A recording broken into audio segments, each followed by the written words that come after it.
Mais il faut aimer votre pays. Quand il y a un changement, il faut le saluer. On n'a jamais vu ça dans ce pays. Et je suis son partenaire, monsieur, tout en étant son directeur de cabinet. Nous avons signé l'accord de Nairobi avec le président. Je suis aussi partenaire de Joseph Kabila. Certains estiment que vous outrepassez aussi vos droits, vos prérogatives. Non, ce sont peut-être mes prédécesseurs qui ne connaissaient pas leurs droits. Kabila n'est qu'un exécutant. Un directeur de cabinet ne peut pas décider à la place du président. Donc, je suis un directeur de cabinet, mais un directeur de cabinet acteur de premier rang.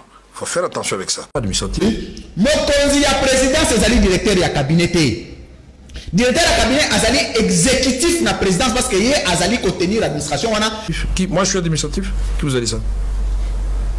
L'Alliance n'est pas au-dessus de la Constitution, M. Kamere. Tout comme la coalition. Vous parlez de vous, de votre rang, de l'Alliance. Laissez-moi terminer. Mais est-ce que la coalition est au-dessus de la Constitution? La coalition est-elle au-dessus de la Constitution? Et je pose la question. Le peuple congolais a besoin de savoir réellement est-ce que nous donnons la chance à Félix Tshisekedi, qui incarne beaucoup d'espoir, de réaliser ce qu'il nous a promis. Au salaire yo aux amona mainanga c'est vrai totanga na yo bien au bandano et tout ça boloko tu vas en prison. En fait c'est pas moi qui vais même t'arrêter pour la justice, l'état au biso tozoko. C'est pour ça que je dis biso tozoko ça parce qu'on va instaurer l'état de droit dans lequel il y aura une justice indépendante. Donc ça veut dire que même Ngayo Nazolobo, ceux qui n'a déconné, cette justice en prend. Encourager les gens qui viennent avec des réformes pour aller de l'avant. Et la réforme qui va suivre, ça sera la justice. J'espère qu'on a... Le Félix Tshisekedi, président de la République démocratique du Congo, lui est partisan de la vérité.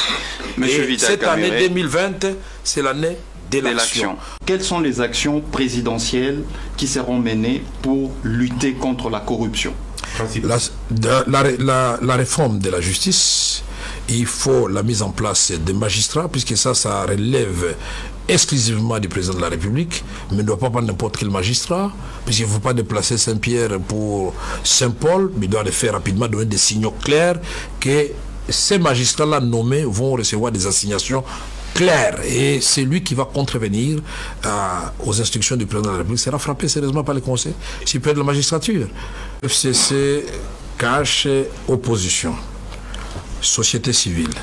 Nous sommes tous les hommes, les femmes et les enfants de ce pays. Nous avons un grand pays, 2 345 000 km². Un pays qui a la deuxième forêt du monde. Un pays qui a 54% de toutes les eaux d'Afrique. Un pays qui a 13% de toutes les eaux du monde.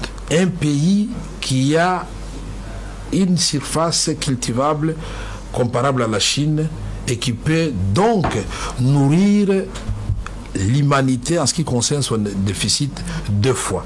Un pays qui a Inga, et plus Inga, vous êtes à plus de 100 000 mégawatts, qui peut éclairer l'Afrique.